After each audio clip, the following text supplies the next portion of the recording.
Let's talk today about my favorite subject, which is calligraphy books. So I love the DIY, the guides that teach you different fonts, and just seeing how other people write. I am not very creative because I cannot draw. I'm not an illustrator, and I kind of just get inspiration from others, and I like to see what they're doing. So this is Carla Lim. She has the written word calligraphy. She has a cute little kit.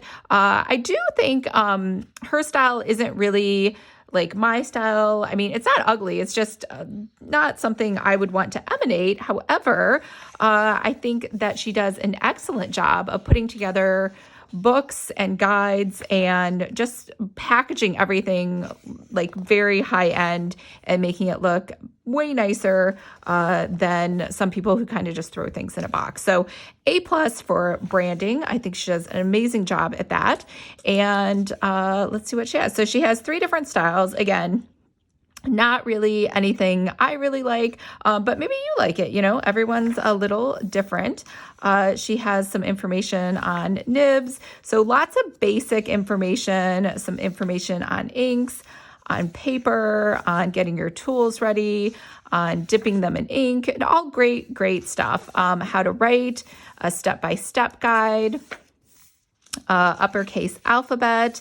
We have the basics of faux calligraphy. We have practice exercises.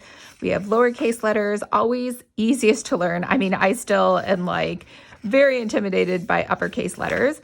Let's see.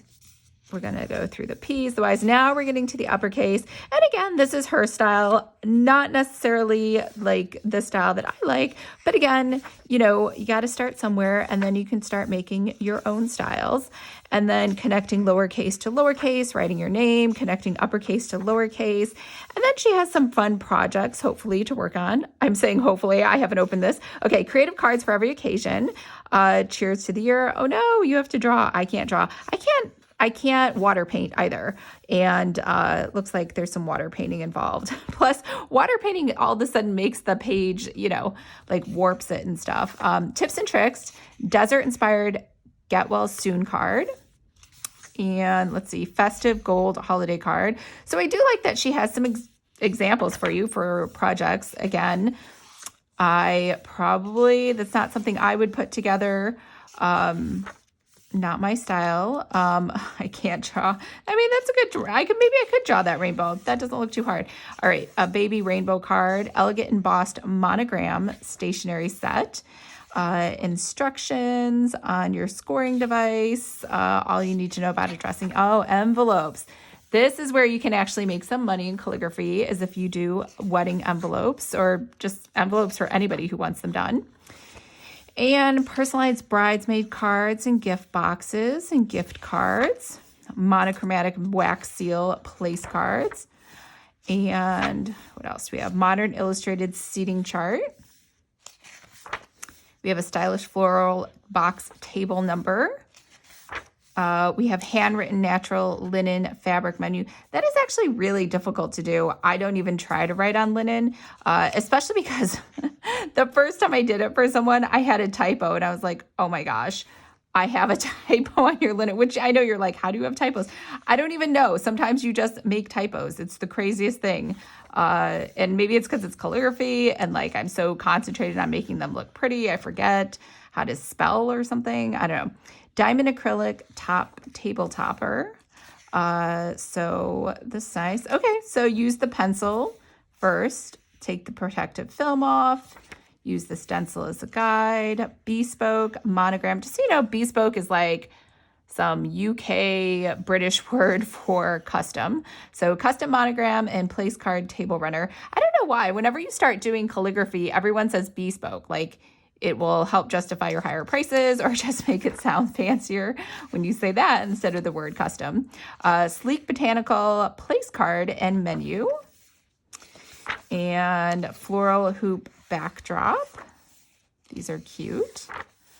Calligraphy gift wrapping ideas. Personalized calligraphy gift wrap paper. These are actually pretty easy. You can just gift wrap something and then have that digitize it and send it in to have it printed. Modern brush gold leaf tags. Elegant gold foiled silk ribbons. botanical vellum monogram gift tags, hand-lettered projects for your home. This isn't really that helpful. Here's why. I'm going to tell you exactly why. It's just like these vellum monogram gift tags. So it's going to tell you all the information on what supplies you need to actually write. The pen, the nib, floral template, and then translucent vellum paper. I don't know that everyone knows where to get translucent vellum sheets. So if you want, there is a resource on my website where you can get access to every single vendor I've ever used for anything, calligraphy or wedding invitation related. Hand-lettered projects for your home. Wall hanging wooden calligraphy pennant. Simple handwritten organizing pantry labels. Hand-drawn gold glass recipe box with organizer. So basically now she's just writing on stuff. She's just like, this, you could write on this, you could write on that. Memory shadow boxes.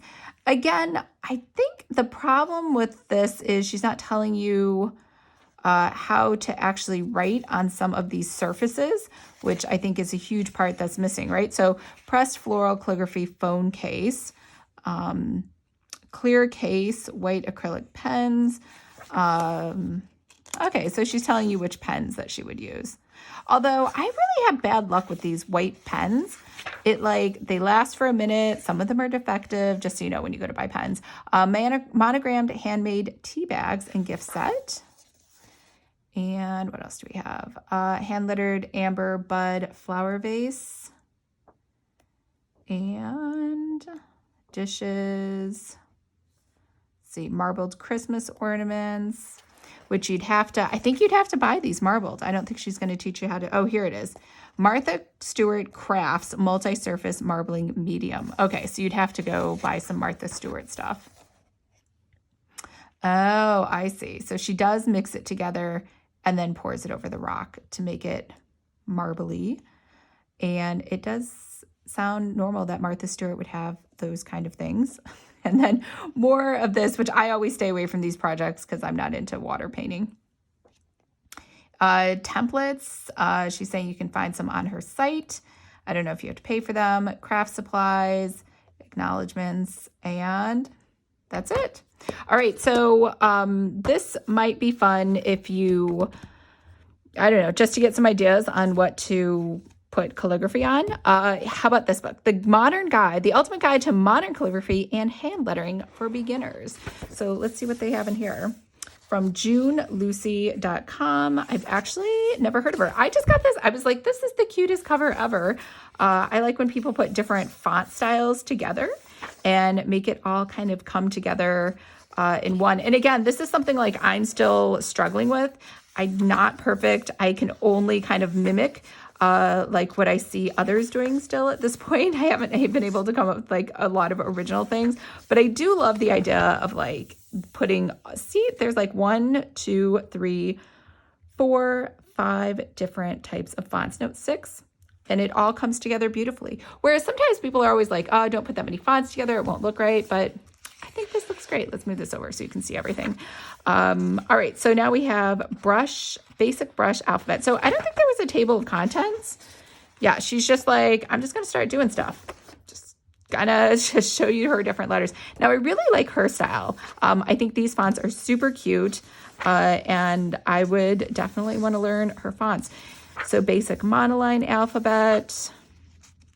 These are way cuter fonts and letters. What else do we have? The best view comes after the hardest one. See, this is 1, 2, 3 different fonts. Wait, this is one font. These are another font. So just 2 fonts. And then, I mean, I feel like I could draw that. And I'm not a drawer. These look pretty easy to draw. All right. So now he has the monoline in uppercase. And next, what do we have? Connections in words. So I guess how to put it together. Oh, nice. So she has some words. Aren't these cute? These letters are so cute. These words, the fonts. Love these fonts. These are those fonts you see and you're like, I would totally just buy this font because it's so cute. Monolines. All right, now we have variations and illustrations. Very cute serif font with those little sort of notches over there. And she's putting them together, mixing and matching. So you can see how she puts those all together. And then she has some more letters for you to practice on.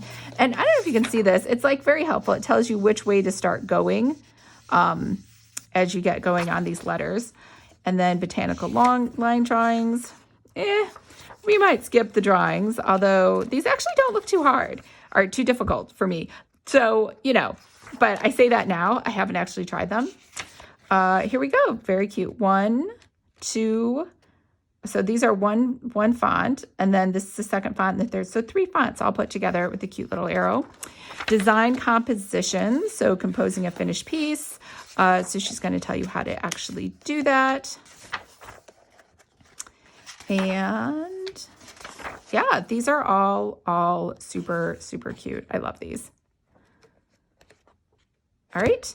So this book is a definite win. And over here we have pretty simple lettering. Now I did get this one just to show you the spiral because it is hard to use these pages. I mean, actually this isn't too bad now that I've started to complain about it. These actually lay pretty flat. Okay, maybe not these. But this one, the spiral will obviously always lay flat. All right, I don't think you can see this because it's so big. This is from Paper Prenny Press. Again, I've never heard of them. Looks like a mom. So hand lettering. So maybe this is a good business if you're like a stay-at-home mom. All right, so what do we have here? She does have a table of contents. A+ for that. All right, getting started, tools, terminology, posture, technique, laying the foundations, letters. So we have the wisteria, the daisy, the ranunculus, the magnolia, the penny, the garden rose, the lily. So I love that she's named her fonts. That's very cool. Connecting, everyone talks about connecting all the letters together, developing your style, composition, and project. So let's check these out. So here are some tools. Oh, she's even drawn. Wow. She didn't take pictures. Very impressive. Okay. What do we have here? Posture. Oh, never thought about your posture. The placement of your paper affects your lettering. Okay. Technique. Hello. Oh, I see. That's cute. She's showing you how all the different fonts look. And I'm guessing this is really, it would be nice if I just picked up the pen and it just automatically did that. But this obviously has how she's doing it. This is actually really difficult to double draw stuff. I'm like, I'm not that good at that one. All right, here we go. Brush lettering techniques. I cannot do brush lettering for like anything. It just comes out like total garbage. I absolutely detest and cannot stand brush lettering. It's just awful. Letters. We are all beginners in the beginning. That's cute. Oh, so she has some color in here. All right. So it's not all black and white. Here's the wisteria. She has a bunch of exercises. Let's just pop through and look at these different fonts. And here's the daisy. I would pass on the daisy. What's the next one? The magnolia. The magnolia now looks like that one that we saw from this book with the other letters. So pretty much the same thing. I think that's kind of a standard serif font that people hand letter with. The penny. I mean, that's cute. I was going to say I'd pass. No, I actually like that.